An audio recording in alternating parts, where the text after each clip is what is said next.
Capítulo 3. El misterio del jardín de Lauriston.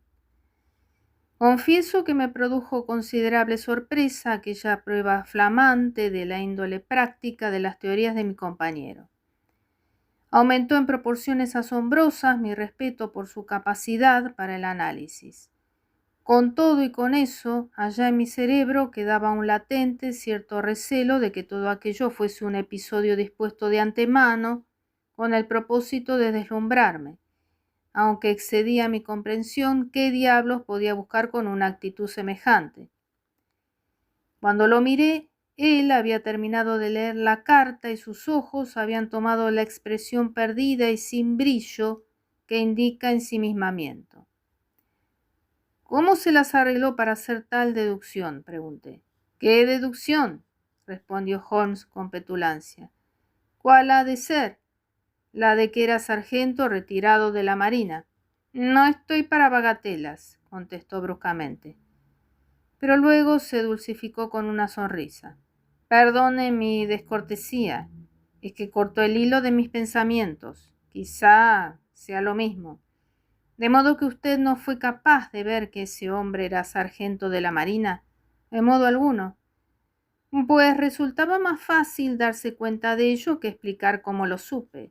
Si le dijesen que demostrase que 2 y 2 son 4, quizás usted se vería en apuros, a pesar de tener la absoluta certeza de que en efecto lo son. Desde este lado de la calle pude distinguir, cuando él estaba en el de enfrente, que nuestro hombre llevaba tatuada en el dorso de la mano una gran áncora. Eso olía mar, pero su porte era militar y tenía las patillas de reglamento. Ahí teníamos al hombre de la marina de guerra. Había en nuestro hombre ínfulas y aires de mando. Debió haberse fijado usted en lo erguido de su cabeza y en el vaivén que imprimía su bastón. —Asombroso —exclamé. —Es de lo más corriente —dijo Holmes, aunque pensé que, a juzgar por la expresión de su cara, mi evidente sorpresa y admiración le complacían. Afirmé hace un instante que no había criminales. Por lo visto me equivoqué. Entérese de esto. Me tiró desde donde estaba la carta que había traído la ordenanza. —Pero esto es espantoso —exclamé en cuanto le puse la vista encima. —Parece que se sale un poco de lo corriente —comentó Holmes con calma—. ¿Tiene inconveniente en leerla en voz alta? He aquí la carta que leí. Mi querido Sherlock Holmes, esta noche a las 3 ha ocurrido un asunto malo en los jardines Lauriston, situados a un lado de la carretera de Brixton. El hombre nuestro, que hacía la ronda, vio allí una luz a eso de las 2 de la madrugada y, como se trata de una casa deshabitada, receló que algo extraordinario ocurría. Halló la puerta abierta y en la habitación de la parte delantera, que está sin amueblar, encontró el cadáver de un caballero bien vestido, al que halló encima tarjetas con el nombre de Nog J. Drever, Cleveland, Ohio, Estados Unidos. No ha existido robo y no hay nada que indique de qué manera encontró aquel hombre la muerte. En la habitación hay manchas de sangre, pero el cuerpo no tiene herida alguna. No sabemos cómo explicar el hecho de que aquel hombre se encontrase allí. Todo el asunto resulta un rompecabezas. Si le es posible llegarse hasta la casa en cualquier momento antes de las 12, me encontrará en ella. He dejado todas las cosas en statu quo hasta recibir sus noticias. Si le es imposible venir, iré a darle detalles más completos y apreciaré como una gran gentileza de su parte el que me favorezca con su opinión. Suyo atentamente, Tobias Gregson. Gregson es el hombre más agudo de Scotland Yard, puso por comentario mi amigo. Él y Lestrade son lo mejorcito de un grupo de torpes. Actúan con rapidez y energía, pero sin salirse de la rutina. Son odiosamente rutinarios. Además, se acuchillan el uno al otro. Son tan celosos como una pareja de beldades profesionales. Este caso resultará divertido si los dos husmean la pista. Yo estaba atónito viendo la tranquilidad con que Sherlock Holmes iba haciendo una tras otra sus observaciones y exclamé: No se puede perder un momento. ¿Quiere que vaya y pida un coche de alquiler para usted? No estoy seguro de que me decida a ir. Soy el individuo más incurablemente haragán que calzó jamás zapatos de cuero. Quiero decir que lo soy cuando me acomete el acceso de haraganería, porque en otras ocasiones puedo ser bastante activo. Pero aquí tiene la oportunidad que tanto anhelaba. ¿Y qué le va a usted con ello a mi querido compañero? Supongamos que lo aclaró todo. En ese caso, puede tener la seguridad de que Gregson, Lestrade y compañía se embolsarán toda la gloria. Eso ocurre siempre cuando se es un personaje sin cargo oficial. Pero él le suplica que acuda en su ayuda. Sí, sabe que soy superior a él y lo reconoce ante mí, pero se cortaría la lengua antes de confesárselo a una tercera persona. Sin embargo, bien podemos ir y echar un vistazo. Trabajaré el asunto por mi propia cuenta. Por lo menos podré reírme de ellos, ya que no sacaré otra cosa. Vamos. Se puso a toda prisa el gabán y se ajetreó de manera que se veía que el acceso de apatía había sido desplazado por un acceso de energía. Tome su sombrero, dijo. ¿Desea que lo acompañe? Pregunté. Sí, a menos que tenga una cosa mejor que hacer. Un minuto después nos hallábamos los dos dentro de un coche de alquiler de un caballo que nos llevaba a velocidad furibunda por la carretera de Brixton. Era una mañana de bruma y nubes, y sobre los tejados de las casas colgaba un velo de color pardo que producía la impresión de ser un reflejo del color del barro de las calles que había debajo. Mi compañero estaba del mejor humor y fue chachareando acerca de los violines de Cremona y las diferencias que existen entre un Stradivarius y un Amalfi. Por mi parte iba callado, pues el tiempo tristón y lo melancólico del asunto en que nos habíamos metido deprimía mi ánimo.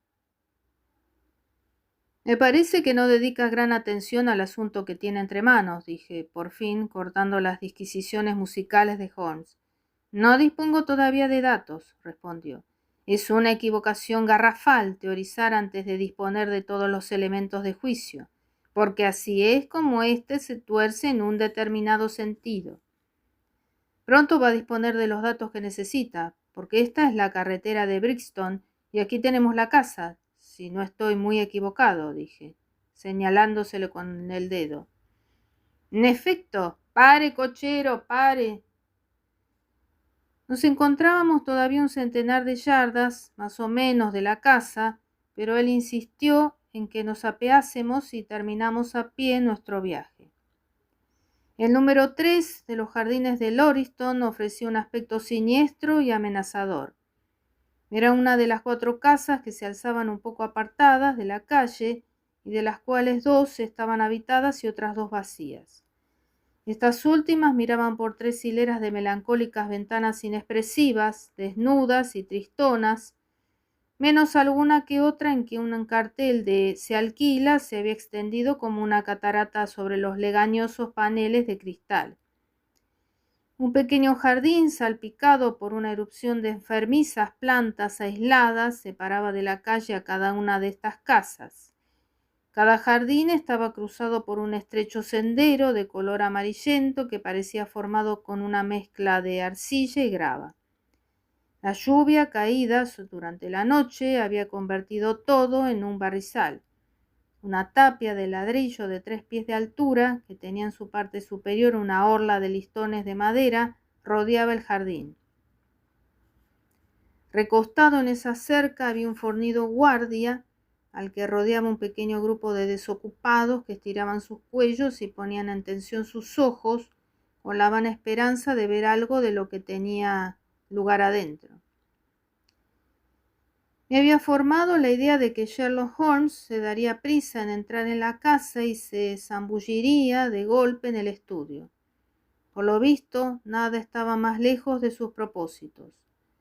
Se paseó tranquilamente por la acera, contempló de manera inexpresiva el suelo, el cielo, las casas de la acera de enfrente y la línea de verjas, todo ello con un aire despreocupado que me pareció que lindaba con la afectación en circunstancias como aquellas. Una vez que hubo terminado ese escrutinio, se encaminó lentamente por el sendero, o mejor dicho, por la orla de césped que lo flanqueaba, manteniendo la vista clavada en el suelo.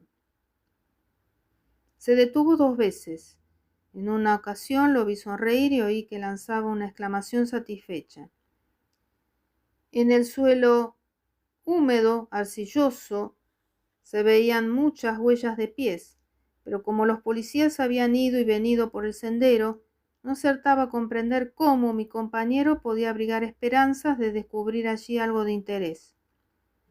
Sin embargo, después de las demostraciones extraordinarias que habían tenido de la rapidez de su facultad de percepción, no dudaba de que era capaz de descubrir muchas cosas que para mí estaban ocultas.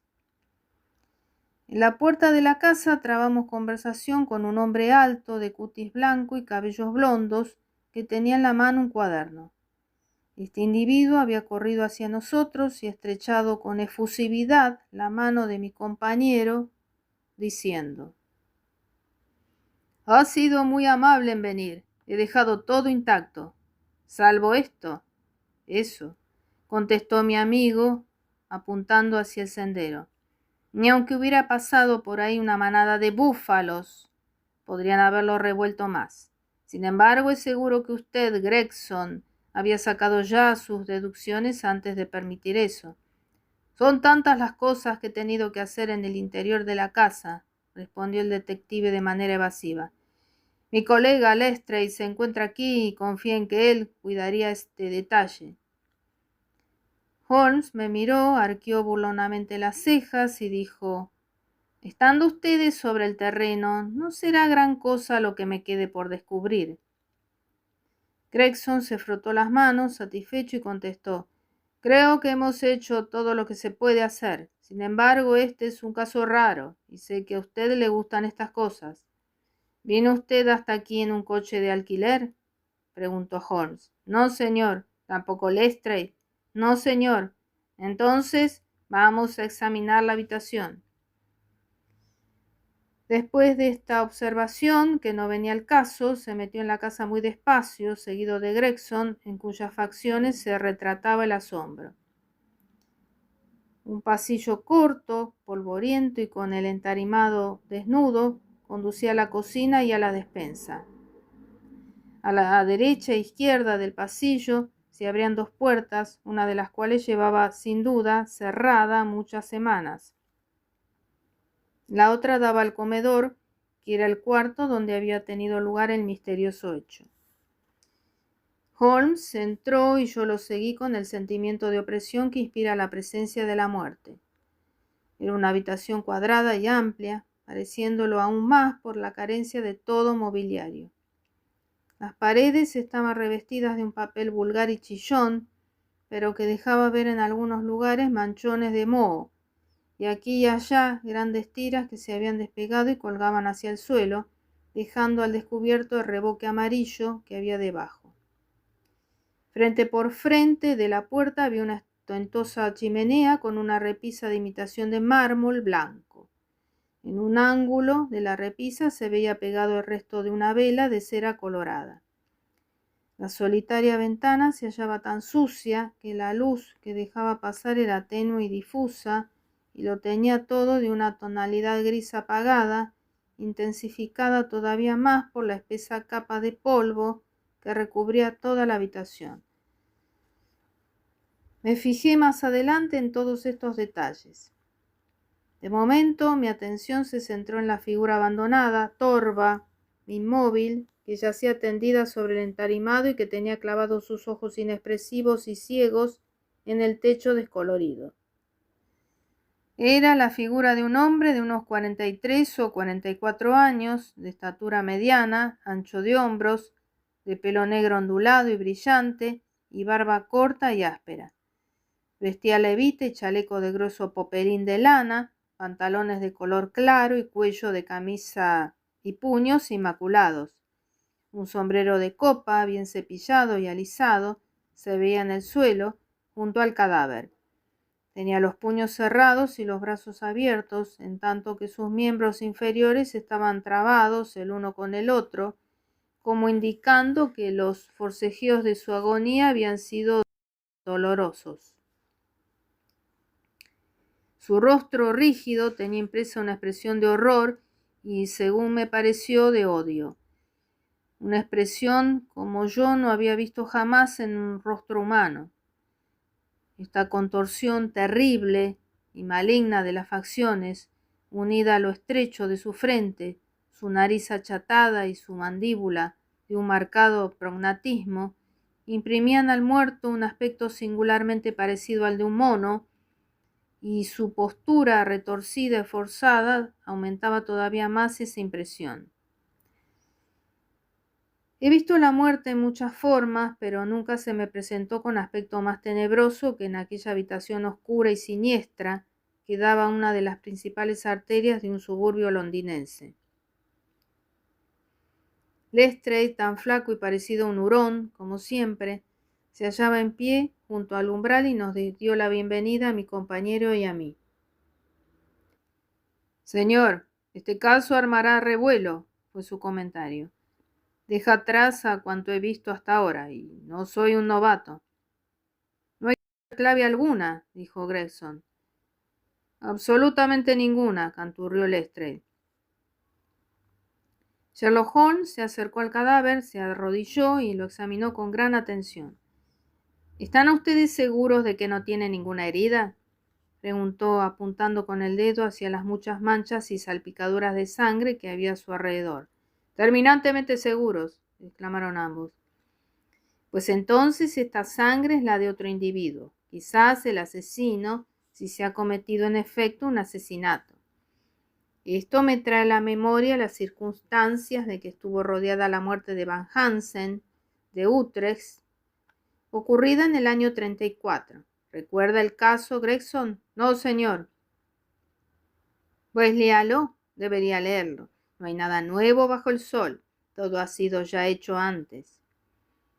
Mientras hablaba, sus ágiles dedos volaban de aquí para allá, por todas partes, palpando, presionando, desabrochando, examinando, en tanto que sus ojos conservaban la misma expresión de lejanía de la que he hablado ya.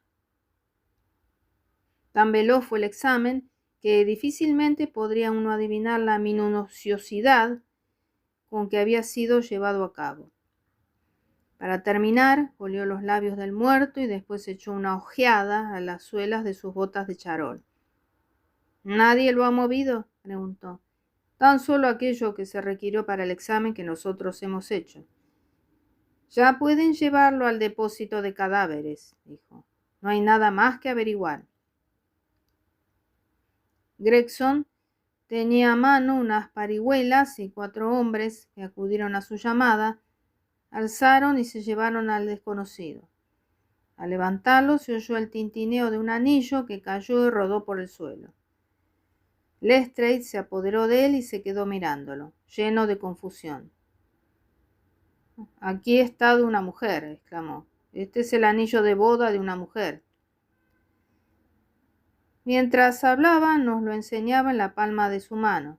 Todos nos agrupamos a su alrededor, con la mirada fija en el anillo. No cabía la menor duda de que aquel aro de oro liso había servido de adorno al dedo de una novia. «Esto complica la tarea», dijo Gregson, «y bien sabe Dios que ya tenía bastantes complicaciones». «¿Está seguro de que no la simplifica?», hizo notar Holmes. «Nada se averigua con quedarse mirando el anillo. ¿Qué es lo que hallaron en los bolsillos del muerto?». «Lo tenemos todo aquí», dijo Gregson, apuntando con el índice un pequeño grupo de objetos extendidos en uno de los últimos escalones del arranque de la escalera.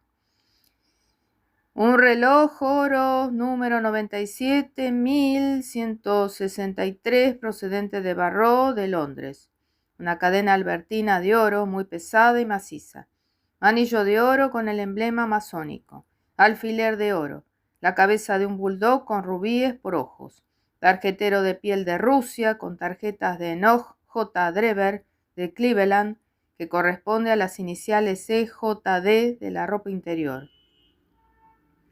«No hay monedero», pero sí dinero suelto hasta la suma de 7 libras y 13 chelines.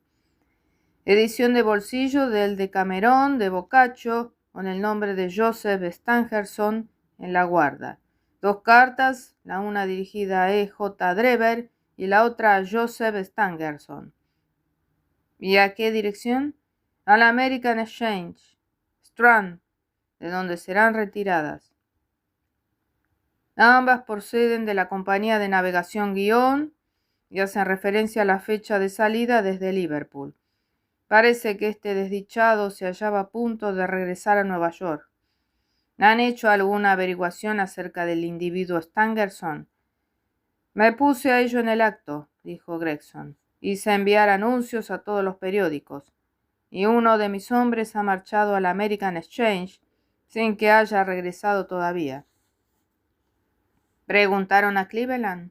Esta mañana pusimos el telegrama. ¿Cómo lo redactó? Me ceñí al relato de lo ocurrido, manifestando que agradeceríamos cualquier dato que pudiera servirnos de ayuda. No pidió detalles de ningún punto que le pareciera decisivo. Pedí informes acerca de Stangerson. Nada más que eso. ¿No existe algún detalle sobre el que parece girar todo el caso? ¿No quiere volver a telegrafiar? He dicho todo lo que tenía que decir, contestó Gregson con acento de hombre ofendido. Sherlock Holmes se rió por lo bajo y ya parecía estar a punto de hacer alguna observación cuando Lestrade, que mientras nosotros manteníamos esta conversación en el vestíbulo había permanecido en la habitación delantera, reapareció en escena, frotándose las manos con mucha prosopopeya y engreimiento. Señor Gregson, dijo, acabo de hacer un descubrimiento de la mayor importancia y que habría pasado por alto si no hubiese examinado cuidadosamente las paredes. Le centelleaban los ojos al hombrecito y saltaba a la vista que sentía júbilo oculto por haber podido anotarse un punto sobre su colega. Vengan, dijo, y volvió a meterse apresuradamente en la habitación, en la que se respiraba una atmósfera más despejada desde que se habían llevado a su lívido inquilino. Y ahora colóquense aquí. Prendió un fósforo en su bota y lo levantó, arrimándolo a la pared. Fíjense en esto, exclamó triunfante. Ya hice notar que el papel se había desprendido en varios sitios. En el ángulo en cuestión se había despegado un trozo grande y había dejado un recuadro amarillo de tosco revoque. De parte a parte de esta superficie desnuda, alguien había garrapateado, en letras rojas escritas con sangre, una sola palabra: Rache. ¿Qué opinan de esto?, preguntó el detective, con aires de empresario teatral. Nadie reparó en ello porque este es el rincón más oscuro del cuarto, y a nadie se le ocurrió mirar aquí. El asesino lo ha escrito con su propia sangre, sea hombre o mujer. Vean este goterón que se ha escurrido pared abajo. Esto obliga a dejar de lado, en todo caso, la idea de un suicidio. ¿Por qué razón fue elegido este ángulo para escribir en él? Se los voy a decir. Fíjense en la vela que hay encima de la repisa de la chimenea. Cuando esto se escribió, esa vela estaba encendida, y al estar encendida la vela, este rincón resultaba el mejor iluminado de toda la pared, en lugar del más oscuro. ¿Y qué alcance tiene esa palabra una vez que usted la ha descubierto?, preguntó Gregson en tono despectivo. ¿Qué alcance tiene? Pues quien la escribió iba a poner el nombre femenino Rachel, pero algo ocurrió antes que él o ella tuviera tiempo de terminar la palabra. Fíjense bien en lo que digo. Cuando se consiga poner en claro este caso, se encontrarán con que algo tiene que ver en el mismo una mujer que se llama Rachel. Puede usted reírse, señor Sherlock Holmes. Usted es muy inteligente y muy hábil, pero en resumidas cuentas, el sabueso viejo es el mejor. Perdóneme, se lo ruego, dijo mi compañero, que al estallar en una carcajada había encrespado el genio del hombrecito. Desde luego que usted se ha adjudicado el mérito de ser el primero de nosotros que ha descubierto esto que, según todas las señales y como usted dice, parece haber sido escrito por la otra persona que participó en el misterio de la pasada noche. Todavía no he tenido tiempo de examinar esta habitación, pero, con su permiso, procederé a realizarlo ahora. Al mismo tiempo que hablaba, sacó de su bolsillo una cinta de medir y un gran cristal redondo de aumento. Provisto de estos dos accesorios, recorrió, sin hacer ruido, de un lado a otro el cuarto, deteniéndose en ocasiones, arrodillándose alguna vez y hasta tumbándose con la cara pegada al suelo. Tan embebido estaba en su tarea que pareció haberse olvidado de nuestra presencia, porque no dejó en todo ese tiempo de chapurrar entre dientes consigo mismo, manteniendo un fuego graneado de exclamaciones, gemidos, silbidos y pequeños gritos que daban la sensación de que él mismo se daba ánimos y esperanza. Mirándolo, me vino a recuerdo con fuerza irresistible la imagen de un perro zorrero, de pura sangre y bien entrenado, que tan pronto se precipita hacia adelante como hacia atrás por el bosque abajo, lanzando ansiosos gruñidos hasta que descubre otra vez el olor perdido.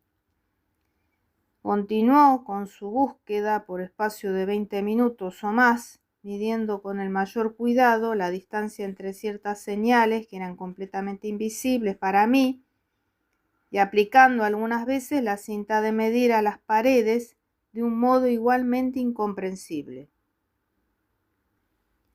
Reunió con gran cuidado un montoncito de polvo gris del suelo y lo guardó dentro de un sobre. Por último, examinó con su lente de aumento la palabra escrita en la pared, revisando cada una de las letras de la misma con la exactitud más minuciosa. Después de todo aquello y dando muestras de estar satisfecho, volvió a guardarse la cinta de medir y la lente en su bolsillo. Afirman que el genio es la capacidad infinita de tomarse molestias, comentó sonriendo. Como definición es muy mala, pero corresponde bien al trabajo detectivesco. Gregson y Lestrade habían contemplado los manejos de su compañero amateur con mucha curiosidad y cierto desdén. Era evidente que no habían llegado a dar importancia al hecho, que yo había empezado a comprobar, de que los más insignificantes actos de Sherlock Holmes tendían hacia una finalidad concreta y práctica. ¿Qué opinión se ha formado usted, señor?, le preguntaron los dos a una. Si yo me jactase de ayudarlos, los despojaría con ello del honor que les corresponde en la resolución de este caso, hizo notar mi amigo. Lo llevan ustedes hasta ahora tan perfectamente que sería una pena que interviniese nadie más. Y al decir esto el tono de su voz resumaba sarcasmo. Si ustedes quieren tenerme al corriente de la marcha de sus investigaciones, me sentiré muy dichoso de proporcionarles toda la ayuda que esté en mi mano, continuó. Por el momento desearía hablar con el guardia que descubrió el cadáver. ¿Pueden darme su nombre y dirección? Lestrade buscó en su cuaderno y dijo: John Rance, en este momento no está de servicio. Lo encontrará usted en el número 46 Audley Court, Kennington Park Gate. Holmes anotó la dirección y dijo: Venga conmigo, doctor. Iremos allí y daremos con él. Voy a decirles algo que quizá les sirva de ayuda en este caso, prosiguió volviéndose hacia los dos detectives.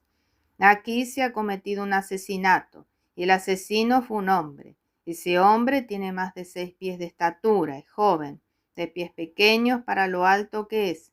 Calzaba botas toscas, de puntera cuadrada y fumaba un cigarro de triquinópoli. Llegó a este lugar con su víctima en un coche de 4 ruedas, del que tiraba un caballo calzado con 3 herraduras viejas y una nueva en su pata derecha delantera. Hay grandes posibilidades de que el asesino fuera un hombre de cara rubicunda y de que tuviera notablemente largas las uñas de los dedos de su mano derecha. Se trata únicamente de algunos datos, pero quizá les sean útiles. Lestrade y Gregson se miraron el uno al otro con sonrisa de incredulidad.